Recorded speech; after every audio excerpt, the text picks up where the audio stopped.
In this episode of YouTuber Spotlight, I'm showcasing a member of YouTube known as JetSkiChuck, who's got a film production company, or maybe it's an arts and crafts project called Dark Waters 9. I'm not sure exactly if that's a film production company he's managing or if it's just something he's like artistically undertaking. Not entirely sure, but let's listen to first part of what he's doing here. Get ready, because in today's video, we're diving into all types of mysterious and strange videos that people really can't explain. In this spotlight review of JetSkiChuck, I've decided I'm going to do something slightly different. I'm going to cut to different segments of his video in what he's showing, and then along the way of each of the segments, I will make commentary accordingly. Look at this closely. This looks like someone's hand grabbing or holding on to something.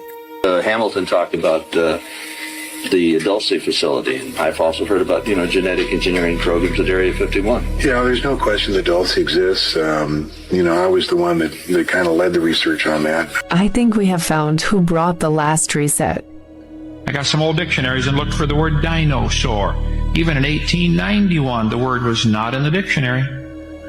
They called them dragons. Yes, indeed. And just when you think this guy, JetSkiChuck, doesn't cover enough, look out. Let's watch. Look at those spikes sticking out of their heads. Look at those strange little front legs and the sucker feet at the back. These are caterpillars from a cabbage tree emperor moth. And when you look closely at this guy, you would argue that truly is an alien.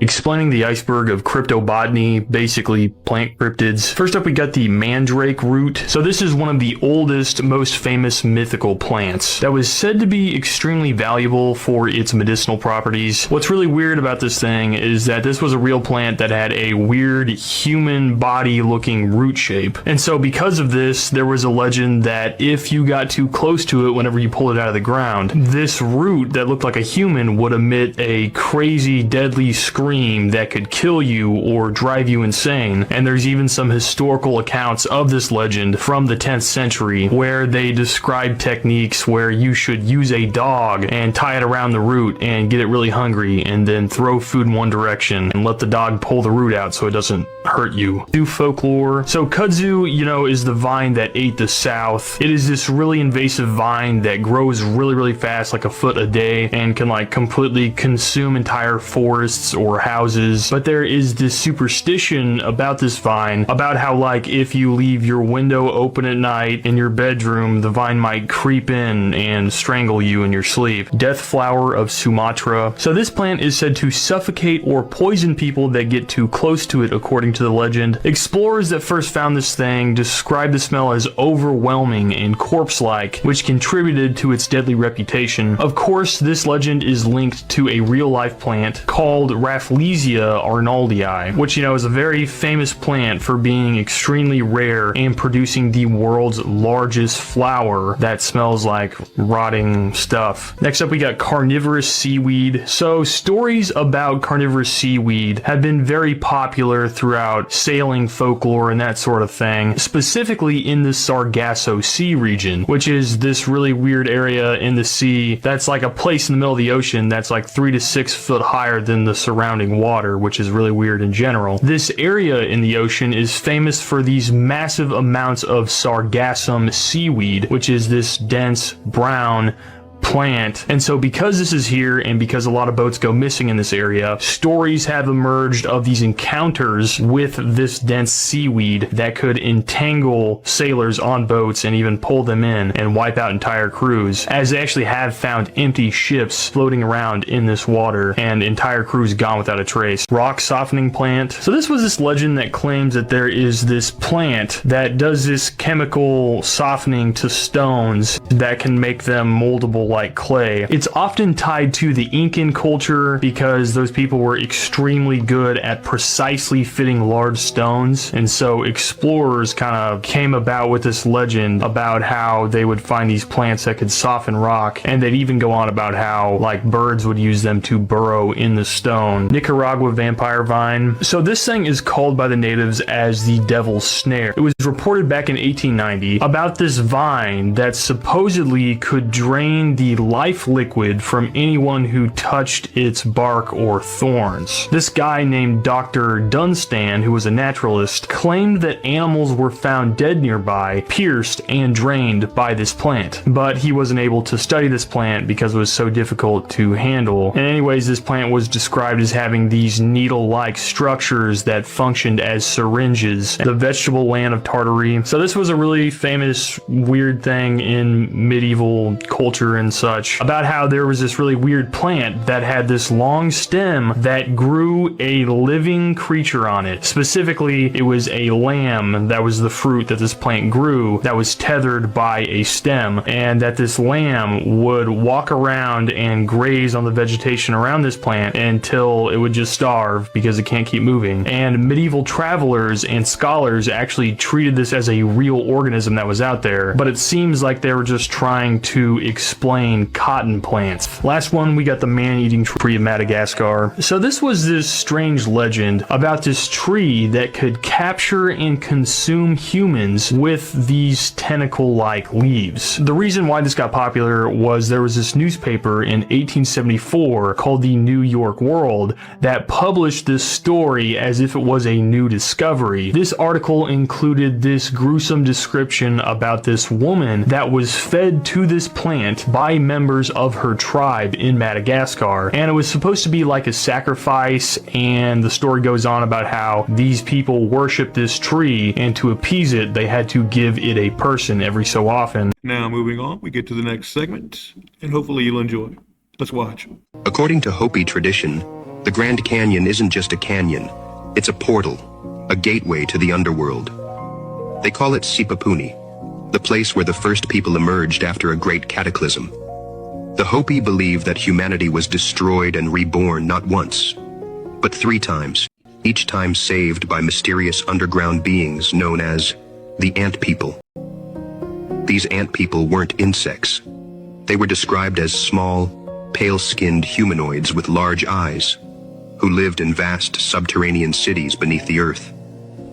They sheltered the Hopi during times of fire and flood, fed them, and taught them survival, and possibly more.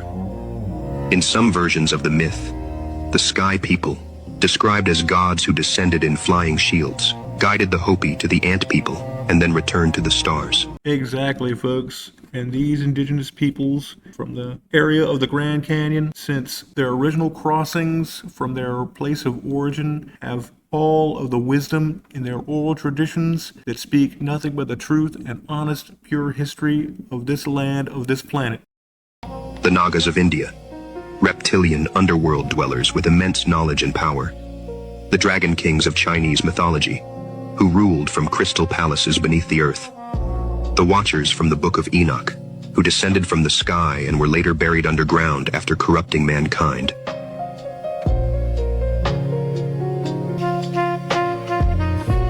What if these aren't just metaphors? What if they're fragments of a real event, a global catastrophe, a migration underground, and the survival of a forgotten people? The Zuni speak of Kachinas, godlike beings who descended from the sky and brought knowledge, language, agriculture, and order to the people.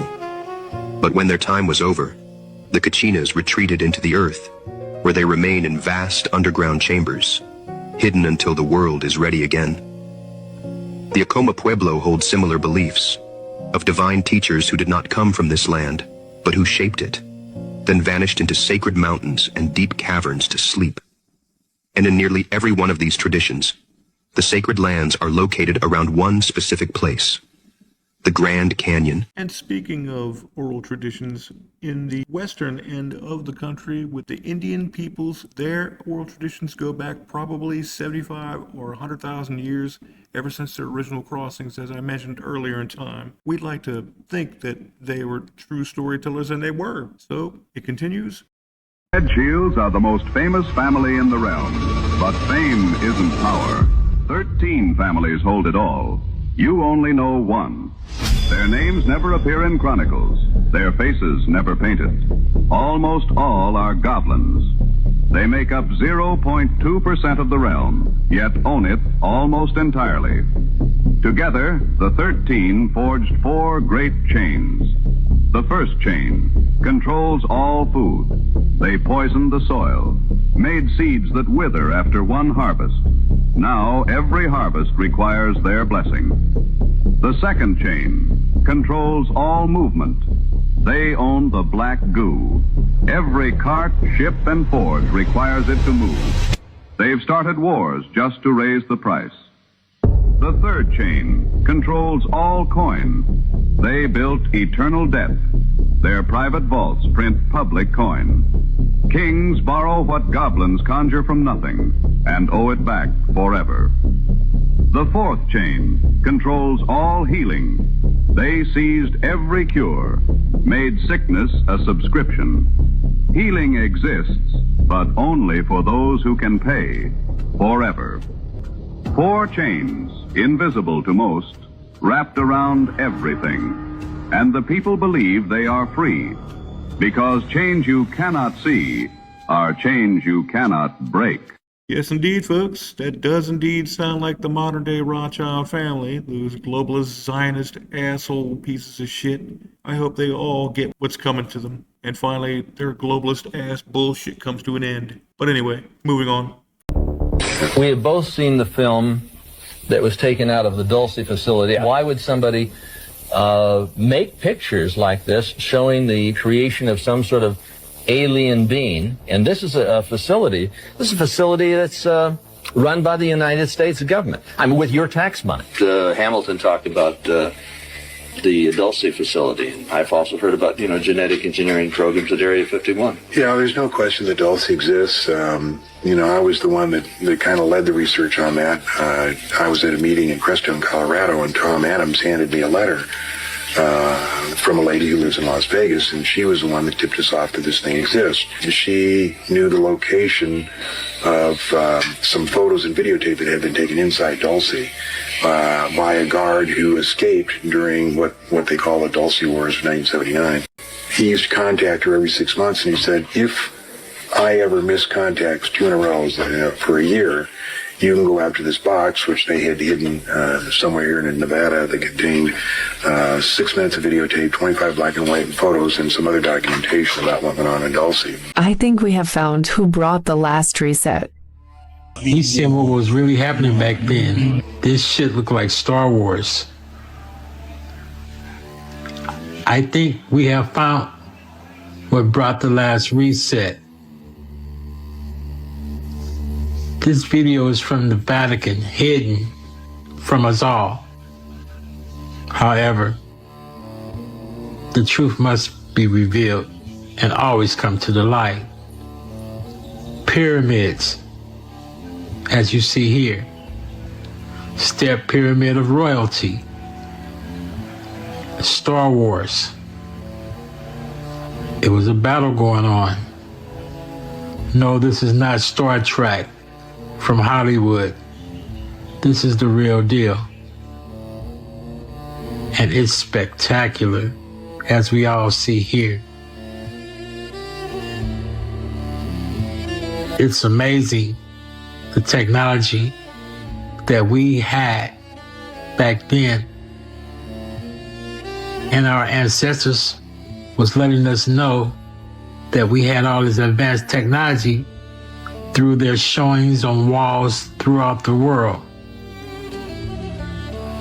We just have to have our eye wide open 24/7, 365. Because we are the people, the high-tech trendsetters of the entire world, and let it be known worldwide. All right, folks, it's now come to the part of the video where he does a traditional specimen of the week, specimen of the day. He shows an ornate kind of ornamental stone, crystal, gemstone kind of thing.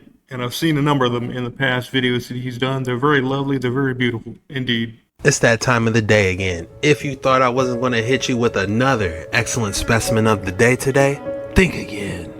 Hey, Houston! Do you see it? Oh, there's more than one, but they look like they're part of the same pocket, if you will. You know, when they find these, it's all in a pocket somewhere. But these are definitely extraordinary. I don't even know what to call these. Look at how they dazzle.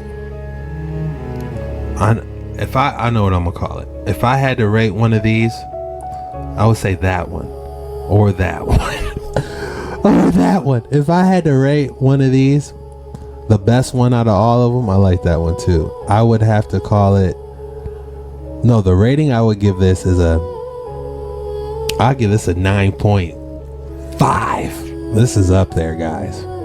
And the name I would give this is Space Coral. So folks, there you have it. This is quite a video, and I think I'm going to close the video here, and I hope everybody enjoyed it. I know I did, because this guy puts a lot of stuff into his videos, and I really appreciate his effort. And as a final thought, very professional indeed. He's a very well-experienced YouTuber, and I wish him all the best for the future. All right, folks, once again, I hope you enjoyed the show. I know I did, and we'll see you in the next one. And remember to like, subscribe, and share.